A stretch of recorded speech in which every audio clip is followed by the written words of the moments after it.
مرحبا بكم إخواني أخواتي في فيديو جديد وموعد جديد على قناتكم.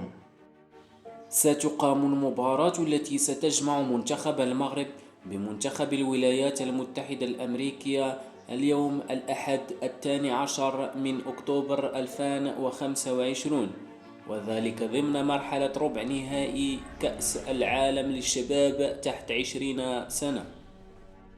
ستقام المباراة على الساعة 9 مساء بتوقيت المغرب، الجزائر وتونس الساعة 11 ليلا بتوقيت السعودية ومصر. أما بالنسبة للقنوات فستتولى بي إن سبورتس المجانية نقل هذه المباراة كعادتها في نقل مباريات المنتخب المغربي في هذه البطولة. أما بالنسبة للمعلق فسيكون جواد بدة.